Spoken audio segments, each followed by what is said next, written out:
আপনি যা জি বলুন। বলছেন পরিস্থিতি যে জায়গায় গেছে এবং আপনি যা কমিটমেন্টের কথা বলছেন তাতে তো আরেকটা মানে অস্ত্র হাতে গেরিলা যুদ্ধের দিকে এগোচ্ছে।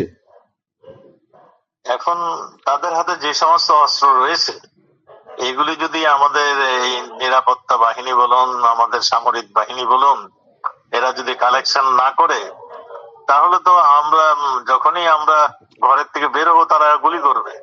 তো হুম। কাজেই এখন প্রশ্নই আসে, তাহলে কি আমরা বসে থাকবো? আমাদের হাতে ওই যে বঙ্গবন্ধু বলছিলেন, যাতে যা কিছু দা বঠি যা আছে তাই নিয়ে বের হয়ে যাবে আমাদের মানুষ। তার মানে আপনি বলছেন যে দেশকে মুক্ত করার জন্য আওয়ামী লীগ আরেকটা মুক্তি সংগ্রাম করতে আমি এটা প্রস্তুত। এখনো বলি নাই, আমরা এখনো ধৈর্য ধরে আছি। আমরা শেষ মুহূর্তে বঙ্গবন্ধু যেমন ধাপের পর ধাপ আন্দোলনকে এগিয়ে নিয়ে গিয়েছিলেন, আমরাও ঠিক সেই রকম ভাবে আমরা শেষ মুহূর্ত পর্যন্ত আমরা অপেক্ষা করছি। আমরা তারপরে আমরা বসে থাকবো না। ওই বঙ্গবন্ধু আমাদের শিখিয়েছে, রক্ত যখন দিয়েছি আরো দিব, এই দেশকে মুক্ত করে সারবো ইনশাআল্লাহ। 7ই মার্চের ভাষণ জি আপনাদের সেটাই এখন পাথেয় আপনি বলছেন। জি ভাই। আপনি একটা কথা বলছিলেন যে আপনাদের আইনজীবীদের দাঁড়াতে দেওয়া হচ্ছে না, আপনারা কি এই বিচার ব্যবস্থাকে গ্রহণ করছেন না বর্জন করছেন? আমি আমি যেখানেই যাচ্ছি সেখানেই আপনাদের মতন সাংবাদিকদের কোন অন্য কোন বিদেশি নাগরিকদের দেখা হলে আমি এইটাই রিকোয়েস্ট করি, আমাদের আমাদের জন্য যদি কিছু আপনাদের করণীয় থাকে, আমাদের জুডিশিয়ারি সিস্টেমটাকে নিউট্রালাইজ করে দিন। জুডিশিয়ারি সিস্টেমে যে আমাদের মানুষগুলো বিচার পায় সেই ব্যবস্থাটা করুন।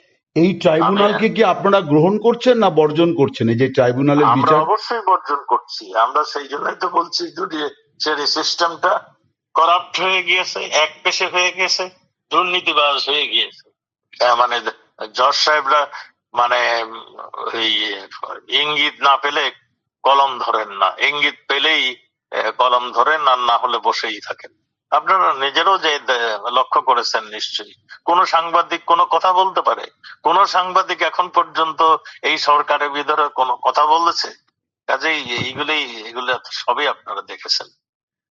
বেশ, অনেক ধন্যবাদ আপনাকে। আপনি ভালো থাকুন। আমি আচ্ছা, আপনিও ভালো থাকুন। ঠিক। আমাদের সবারই হয়েছে মুশকিল।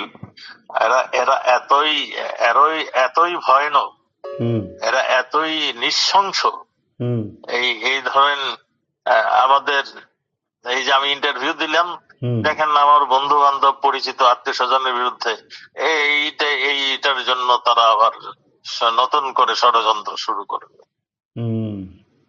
যাই হোক, জেল, হ্যাঁ সেটা নিশ্চয় হয়তো হবে, কারণ বেশ কিছু ঘটনায় সেটা দেখাও গেছে। তো দেখা যাক, জেলখানা উপচে পড়লে হয়তো জেলের প্রাচীর ভেঙে গিয়ে আবার বন্দীরা মুক্ত হয়ে যেতে পারেন, সেটাও হতে পারে। হ্যাঁ, আরেকটা মজার খবর আমি আপনাকে বলি। আমি শুনতেছি সুব্রত বাইন একটা নাম করা টেরোরিস্ট ছিল। মোল্লা মাসুদ একটা নাম করা টেরোরিস্ট ছিল। আমরা তাদেরকে ধরেছি এবং ভারত সরকার সুব্রত বাইনকে ধরেছিল। এই সুব্রত বাইন কে ওই যে আমাদের সঙ্গে বন্দি বিনিময়ের চুক্তি ছিল ভারতের, তারা আমাদেরকে দিয়ে দিয়েছিল। সুব্রত বাইন জেলখানায় ছিল, মোল্লা মাসুদ জেলখানায় ছিল। এইখানে গিয়াসউদ্দিন আল মামুন, তারেক জিয়ার যিনি বন্ধু, তিনি যখন জেলখানা থেকে বের হয়ে গেলেন, তখন এদেরকে কাজে লাগিয়েছিলেন। এদের জন্য সৈন্য সামন্ত যারা ছিল তাদেরকে কাজে লাগিয়েছিলেন তিনি, এবং ওয়াদা করেছিলেন তিনি বের হওয়ার সময় এদেরকে নিয়ে যাবেন। কোন ক্ষমতা বলে, কোন আইনের বদলতে তিনি এই সবগুলিকে নিয়ে বের হয়ে চলে গিয়েছিলেন, সেটা শুধু এই দুইজনের নাম বললাম, তারপরে আরো অনেকে আছে, আপনারা সবাই জানেন, ঢাকার বড় বড় টেরোরিস্ট, টেরর, সবগুলো বের হয়েছে, এবং তারা সব বিএনপির মানে দলীয় কার্যক্রমে তারা হচ্ছে। দুজনকে অ্যারেস্ট করা হলো রিসেন্টলি, সুব্রত বাইনকে অ্যারেস্ট করা হলো। সুব্রত বাইন নাকি আমাদের বিরুদ্ধে কথা বলছে, অথচ আমাদের সঙ্গে তার কোনো, আমরাই তাকে অ্যারেস্ট করে ভরে রেখেছিলাম। মূল্য তাকে ছুটিয়ে নিয়ে আসছে তাদের কাজ করানোর জন্য। তাদেরই কাজ করতো, এখন নাকি বলছে আমরা নাকি তাদেরকে ব্যয় করেছি। কত ধরনের আজগবি কথা, কত ধরনের মানে অবাস্তব কথা শুনবেন মানে আমি একটা শুনতেছেন জিনিস এবং বলি, শুনবেন। তারেক জিয়ার নাম যেহেতু এলো, আপনি দীর্ঘদিন স্বরাষ্ট্রমন্ত্রী ছিলেন, তারেক জিয়া কেন দেশে ফেরেন না? আপনার কাছে কি খবর? মানে কি কারণে ওনার, মানে ওনার ভয়ে বা ওনার কারণটা কি? আমি এ সমস্ত কারণ জানি না। আমার সঙ্গে বিরোধী দলের সবারই আমার একটা সুসম্পর্ক ছিল।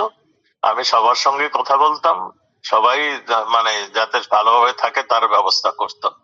কাজেই তার মানে এই তারেক জিয়া কেন আসছে না সেই বিষয়টা আমার জানা নেই।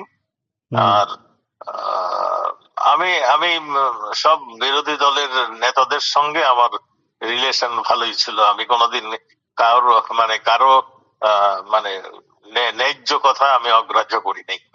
আপনি শুরুতে একটা কথা বলছিলেন যে একটু রাজনীতিতে সম্ভবত আপনাদের বিলম্ব হয়েছিল, মানে আপনি কি এটাই বলতে চাইছিলেন যে তখন একটু হ্যাঁ, পলিটিক্যাল আমাদের প্রসেস? ডিসিশন নিতে বিলম্ব হয়েছিল, হুম। সেটাই আমি বলতে চাচ্ছি।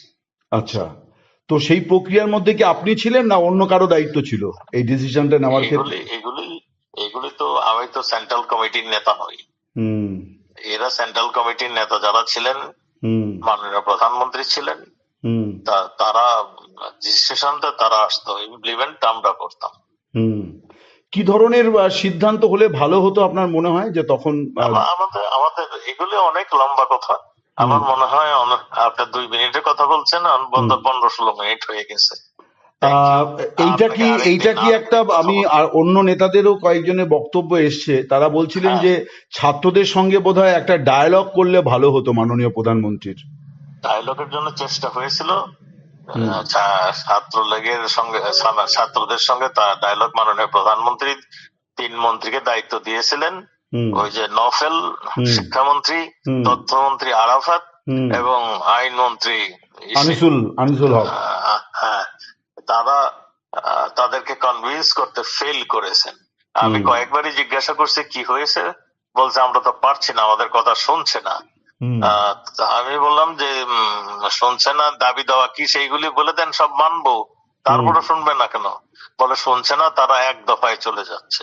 হুম। আচ্ছা। এইটাই আমি যতটুকু জানি। এটা মাননীয় প্রধানমন্ত্রী চেষ্টা করেছিলেন, তিনিও নিজেও ডাক দিয়েছিলেন, সেই ডাকও আসেনি। এবং এই 3জন মন্ত্রী তারা 4-5 দিন কথা বলছেন কিন্তু কাজ হয়নি। এই তিনজনকে দায়িত্ব দেওয়াটার মধ্যে কি কোনো ভুল ছিল মনে হয়, যে আরো কি কম্পিটেন্ট লোক ছিলেন? এটা মাননীয় প্রধানমন্ত্রীর বিচক্ষণ একজন নেত্রী, হুম। তিনি ভালো বুঝেন। সেই জন্যই তিনি কাকে দিয়ে কি হবে সেইটুকু উনি জানতেন, সেই জন্যই উনি দিয়েছিলেন। বেশ, অনেক ধন্যবাদ আপনাকে। আপনি জি, ভালো আপনিও থাকুন। ভালো থাকবেন। নমস্কার।